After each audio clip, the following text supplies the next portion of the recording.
Hello everyone, welcome back to my YouTube channel Elia Sanbin. Video ini adalah lanjutan dari video persamaan akuntansi dan siklus akuntansi kemarin. Di video kali ini kita akan bahas mengenai elemen-elemen laporan keuangan dan penjurnalan. Tanpa berlama-lama, yuk kita cek videonya. Pertama-tama, kita akan bahas mengenai elemen-elemen laporan keuangan. Yang pertama itu ada aktiva. Aktiva itu dibagi lagi menjadi 3 bagian, yaitu aktiva lancar, aktiva tetap berwujud, dan aktiva tetap tidak berwujud. Beberapa contoh aktiva lancar, yang pertama ada kas, yaitu uang tunai, cek, atau alat pembayaran yang siap digunakan sebagai alat transaksi. Yang kedua ada piutang wesel, yaitu tagihan kepada pihak kreditur, disertai dengan surat kesanggupan untuk melunasi. Yang ketiga ada piutang usaha, yaitu tagihan karena adanya penjualan jasa atau barang dagangan. Yang keempat ada beban dibayar di muka, yaitu beban yang sudah dibayar tapi belum digunakan, yang akan dimanfaatkan sebagai beban di masa yang akan datang. Dan yang kelima ada perlengkapan, yaitu barang-barang yang dimiliki perusahaan yang bersifat habis pakai dalam 1 tahun ataupun bisa dipakai berulang-ulang, yang bentuknya relatif kecil dan pada umumnya bertujuan untuk melengkapi kebutuhan perusahaan. Selanjutnya, untuk contoh aktiva tetap berwujud atau fixed asset, contohnya adalah tanah, bangunan, kendaraan, dan peralatan. Dan yang terakhir, untuk contoh aktiva tetap tidak berwujud atau intangible asset, yang pertama ada hak paten, yaitu hak produsen untuk memproduksi suatu barang yang dilindungi oleh undang-undang dari peniruan. Dan yang kedua ada hak merek, yaitu pemakaian tanda dalam perdagangan yang dilindungi undang-undang dari peniruan. Elemen laporan keuangan yang selanjutnya adalah kewajiban atau utang. Kewajiban atau utang juga dibagi menjadi 2 bagian, yaitu utang jangka pendek atau current liabilities dan utang jangka panjang atau long term debit. Contoh utang jangka pendek, yang pertama ada utang usaha, yaitu kewajiban pada kreditur karena adanya transaksi yang dilakukan produsen atau perusahaan secara kredit. Yang kedua ada utang wesel, yaitu kewajiban kepada kreditur yang disertai dengan janji tertulis untuk melunasinya. Yang ketiga ada utang gaji, yaitu kewajiban yang timbul karena adanya karyawan yang sudah bekerja tapi belum dibayar oleh perusahaan. Yang keempat ada utang pajak, yaitu utang yang timbul karena adanya tagihan pembayaran pajak kepada pemerintah. Yang kelima ada pendapatan diterima di muka, yaitu pendapatan yang sudah diterima pada periode sekarang, tapi belum memberikan jasa pada konsumen. Contohnya, sewa dibayar di muka. Untuk utang jangka panjang, contohnya ada utang obligasi, yaitu kewajiban jangka panjang dari perusahaan atau pemerintah yang disertai dengan sertifikat tanda terutang dalam bentuk tertulis dan di atas materai. Lalu ada pinjaman bank, yaitu utang jangka panjang yang didapatkan dari bank atau institusi finansial di bawahnya. Selanjutnya ada surat utang, yaitu debenture atau surat utang adalah tipe instrumen yang tidak disertai dengan jaminan. Untuk memperoleh pinjaman jangka panjang ini, dibutuhkan reputasi atau kredit yang baik agar dapat dipercaya oleh peminjam. Selanjutnya, kita bahas elemen laporan keuangan yang ketiga, yaitu ekuitas. Contoh ekuitas yang pertama ada modal, yakni bagian hak pemilik di perusahaan, yaitu selisih aktiva dan utang. Yang kedua ada prive, yaitu pengambilan pribadi oleh pemilik perusahaan. Istilah ini ditemukan dalam perusahaan perseorangan. Yang ketiga ada modal saham, yaitu jumlah modal berupa jumlah lembar saham yang dikeluarkan oleh perusahaan. Istilah ini digunakan untuk perseorangan terbatas. Yang keempat ada agio atau disagio, selisih antara nilai normal saham dengan harga jual saham atau jumlah yang diterima perusahaan. Yang kelima ada laba ditahan, yaitu laba yang diberikan pada pemegang saham. Yang keenam ada dividen, yaitu hak pemegang saham atas laba perusahaan atau laba yang diberikan perusahaan pada pemegang saham. Yang ketujuh, ada saldo laba, yaitu kumpulan laba tahun-tahun sebelumnya. Istilah ini biasanya digunakan untuk perusahaan perseorangan. Elemen laporan yang keempat, yaitu pendapatan. Dibagi lagi menjadi 2 bagian, yaitu pendapatan usaha dan pendapatan non-usaha.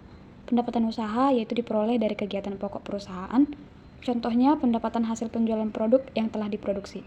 Sedangkan pendapatan non-usaha yaitu berasal dari kegiatan di luar kegiatan pokok, contohnya dividen, pendapatan bunga, dan pendapatan sewa.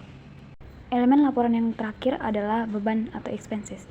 Dibagi lagi menjadi beban pemasaran, beban administrasi, dan beban di luar usaha. Beban pemasaran digunakan untuk menyelenggarakan pemasaran, penjualan, dan pengiriman. Contohnya beban iklan, beban perjalanan, dan sampel. Untuk beban administrasi, yaitu beban yang terjadi dalam penyelenggaraan pengarahan, pengawasan, dan pelaksanaan tugas perusahaan. Contohnya beban gaji, pegawai kantor, beban sewa, beban telepon, dan beban listrik. Untuk beban di luar usaha, yaitu beban yang dikeluarkan perusahaan untuk pengeluaran di luar usaha pokok. Contohnya beban bunga. Oke, kita udah bahas nih berbagai elemen laporan keuangan dalam akuntansi. Selanjutnya, kita akan bahas mengenai penjurnalan. Penjurnalan adalah pencatatan sistematis dan kronologis atas transaksi keuangan yang terjadi pada perusahaan.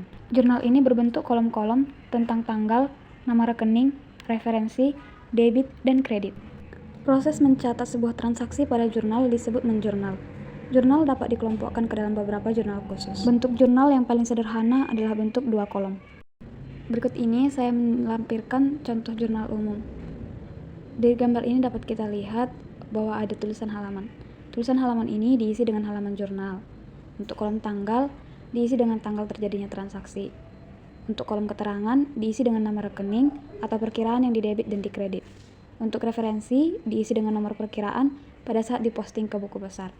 Untuk kolom debit, diisi dengan jumlah atau nilai yang harus didebit. Dan untuk kredit, diisi dengan jumlah yang harus dikredit. Pencatatan atau jurnal umum atas sebuah transaksi harus memperhatikan sisi debit dan kredit. Sisi debit dicatat pada urutan pertama dan diikuti sisi kredit di bawahnya agak masuk ke kanan dengan nilai atau jumlah yang sama. Terdapat beberapa langkah yang dilaksanakan selama proses pencatatan atau penjurnalan, yaitu mengidentifikasi dan memahami transaksi dari sumber dokumen sesuai dengan bukti transaksi. Lalu tentukan rekening transaksi, golongkan apakah transaksi tersebut termasuk aktiva, utang, atau ekuitas. Kemudian tentukan akibat transaksi pada masing-masing rekening, apakah mengalami penambahan atau pengurangan. Dan yang terakhir, tentukan apakah penambahannya di debit atau di kredit. Lalu, catat di dalam jurnal serta beri penjelasan di bawah jurnal tersebut. Supaya lebih paham, kita langsung masuk ke contohnya saja ya. Tapi sebelum lanjut, aku mau kasih tahu dulu mengenai aturan debit dan kredit dan saldo normal untuk setiap akun. Contohnya seperti aset atau aktiva. Jika aktiva bertambah, maka akan ditulis di kolom debit, dan jika berkurang akan ditulis di kolom kredit, dan saldo normal akunnya itu adalah debit. Untuk ekuitas, jika bertambah akan ditulis di kredit, dan jika berkurang akan ditulis di debit. Begitu seterusnya ya teman-teman. Teman-teman bisa lihat contohnya dari gambar yang aku cantumkan di sini. Oh ya teman-teman, perlu teman-teman ketahui bahwa dalam penjurnalan itu ada hubungan sebab akibat. Untuk hubungan sebab akibat yang pertama, yaitu bertambahnya aktiva diimbangi dengan bertambahnya modal. Artinya transaksi tersebut berpengaruh terhadap bertambahnya aktiva dan diikuti dengan bertambahnya modal perusahaan. Contoh kasusnya, tanggal 3 Mei 2014 di PT Amalia diinvestasikan berupa uang tunai 10 juta, mesin 50 juta, gedung 1 juta, dan peralatan 5 juta. Rekening yang dibuka atas transaksi ini adalah rekening kas yang bertambah di debit 10 juta, mesin bertambah di debit 50 juta, gedung bertambah di debit 100 juta, peralatan bertambah di debit 5 juta, modal bertambah di kredit sebesar 165 juta. Hubungan sebab akibat yang kedua yaitu bertambahnya aktiva diimbangi dengan bertambahnya utang. Artinya transaksi tersebut berpengaruh terhadap bertambahnya aktiva di sisi debit dan bertambahnya utang di sisi kredit. Contoh kasusnya, pada tanggal 10 Juni 2014, PT Cahaya Amelia meminjamkan uang ke bank senilai 10 juta. Jurnalnya adalah sebagai berikut. Rekening yang dibuka atas transaksi ini adalah rekening kas yang bertambah di debit 10 juta dan utang bank yang bertambah di kredit sebesar 10 juta. Untuk contoh kasus yang kedua, yaitu tanggal 12 Juni 2014, PT Amalia memberikan perlengkapan secara kredit sebesar 1 juta. Rekening yang dibuka adalah perlengkapan yang bertambah di debit sebesar 1 juta dan utang usaha yang bertambah ditulis di kredit yaitu 1 juta. Hubungan sebab akibat yang ketiga yaitu bertambahnya aktiva diimbangi dengan berkurangnya aktiva. Artinya, akibat transaksi tersebut dapat menambah suatu aktiva di sisi kredit dan dapat mengurangi aktiva lainnya. Contoh kasusnya tanggal 15 Juni 2014, membeli kendaraan secara tunai kepada dealer Melati senilai 55 juta. Jurnalnya adalah sebagai berikut. Kendaraan bertambah ditulis di sisi kredit sebesar 55 juta, sedangkan kas berkurang ditulis di kredit sebesar 55 juta. Lalu contoh yang kedua, tanggal 16 Juni 2014, menerima pelunasan piutang usaha sebesar 1 juta, jurnalnya adalah sebagai berikut. Kas bertambah ditulis di debit sebesar 1 juta, sedangkan piutang usaha bertambah ditulis di kredit sebesar 1 juta. Oh ya teman-teman, mengingatkan sekali lagi untuk penulisan sisi debit dan kredit itu tadi sudah ada saya lampirkan di saldo normal ya. Yang keempat, bertambahnya aktiva diimbangi dengan bertambahnya modal atau pendapatan. Artinya transaksi yang terjadi menambah aktiva pada sisi debit dan penambahan aktiva tersebut juga menambah modal melalui pendapatan. Contoh kasusnya, 20 Juni 2014, perusahaan menyelesaikan sebuah pekerjaan dan menyerahkannya kepada pelanggan. Atas transaksi ini diterima uang tunai sebesar 5 juta rupiah. Jurnalnya adalah sebagai berikut. Kas bertambah di debit ditulis 5 juta dan pendapatan bertambah ditulis di kredit yaitu 5 juta juga. Contoh yang kedua yaitu tanggal 21 Juni 2014, PT Amalia menyelesaikan pekerjaan dan menyerahkan ke customer sebesar 2 juta yang akan dibayar pada bulan depan. Jurnalnya adalah sebagai berikut, yaitu rekening yang dibuka atas transaksi ini adalah rekening utang usaha dan kas. Kas bertambah di debit 2 juta dan piutang usaha bertambah ditulis di debit sebesar 2 juta. Yang kelima, berkurangnya aktiva diimbangi dengan berkurangnya utang. Transaksi yang terjadi mengurangi sebuah aktiva dan berakibat pada utang yang juga berkurang. Contoh kasusnya, 22 Juni 2014, membayar utang atas pembelian perlengkapan kepada PT Indah sebesar 1 juta. Jurnalnya adalah sebagai berikut. Rekening yang dibuka atas transaksi ini adalah rekening utang usaha dan kas. Utang usaha berkurang ditulis di debit yaitu 1 juta dan kas berkurang ditulis di kredit yaitu 1 juta juga. Yang keenam, berkurangnya aktiva diimbangi dengan berkurangnya modal. Sebuah transaksi mengurangi sebuah aktiva karena membayar suatu beban. Beban tersebut secara tidak langsung mengurangi jumlah modal.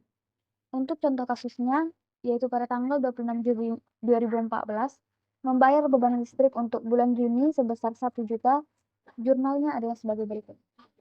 Rekening yang dibuka atas transaksi ini adalah rekening beban listrik yang bertambah di debit yaitu 1 juta dan kas berkurang ditulis di kredit yaitu sebesar 1. Contoh yang kedua yaitu tanggal 27 Juni 2014, pemilik perusahaan PT Amelia mengambil uang perusahaan sebesar 1 juta. Rekening yang dibuka atas transaksi ini adalah rekening Privo dan kas. Akibat transaksi ini, rekening Privo bertambah ditulis di debit sebesar 1 juta, sedangkan kas berkurang ditulis di kredit sebesar 1 juta. Contoh kasus yang terakhir yaitu tanggal 30 Juni 2014, perlengkapan yang terpakai sebesar 8 juta. Rekening yang dibuka atas transaksi ini adalah rekening beban perlengkapan dan perlengkapan. Akibat transaksi ini, rekening beban perlengkapan bertambah sebanyak 800.000 ditulis di debit dan perlengkapan berkurang ditulis di kredit sebesar 800.000. Oke, sekian dulu untuk video penjelasannya. Untuk contoh-contoh kasusnya aku buat di part selanjutnya ya. Jangan lupa like, komen, dan share video ini. Dan jangan lupa subscribe juga channel YouTube aku. Terima kasih sudah menonton.